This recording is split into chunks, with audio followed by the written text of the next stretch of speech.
When Moses was born, the Israelites were slaves in Egypt. The Pharaoh was afraid of them because he thought they might take over his country. He ordered his soldiers to kill all the baby boys at birth so they would not grow up and fight him. To save Moses, his mother made a plan. She put him in a basket and set him adrift on the river Nile and left his fate to God's will. Moses floated down the river where the Pharaoh's daughter found and rescued him. She brought him back to the palace and raised him as a son. Moses grew up in the palace as a royal prince. One day, he lost his temper and killed an Egyptian who had beaten an Israelite slave to death. He had to flee to another land. Moses lived in the land of Midian and worked as a shepherd for 40 years.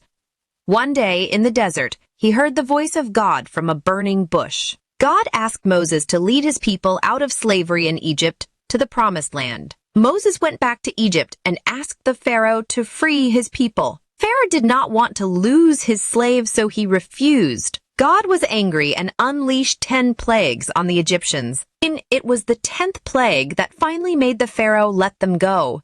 The eldest son in every family, including the Pharaoh's, died. The Israelites marked their doorposts with lamb's blood so that they would be safe. The Israelites fled, but soon after the Pharaoh changed his mind and sent his army after them. The army chased the Israelites to the banks of the Red Sea where they were trapped. God told Moses to lift up his rod, and as he did so, the waters parted to make a dry path. When all the Israelites were safely at the other shore, Moses raised up his rod again, and the water closed on the Pharaoh's army who had been chasing them.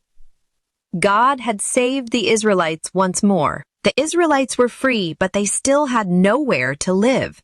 They were searching for a land called Canaan, which they had been promised by God. The journey was long, and they were hungry.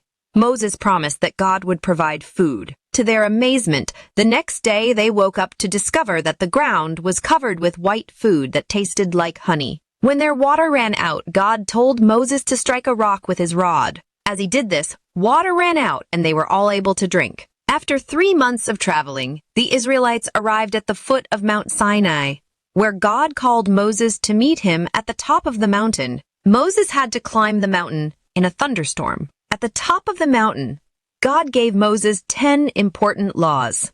The laws were called the 10 Commandments and would tell the people how to live. Moses promised God that the Israelites would keep all of the 10 Commandments. The story of Moses' birth shows us that God has a special plan for each of us. Despite the challenges and dangers surrounding Moses' life, God chose him to be a leader and deliverer for his people, the Israelites. From the moment Moses was placed in the basket and found by the Pharaoh's daughter, it was clear that God's hand was upon him.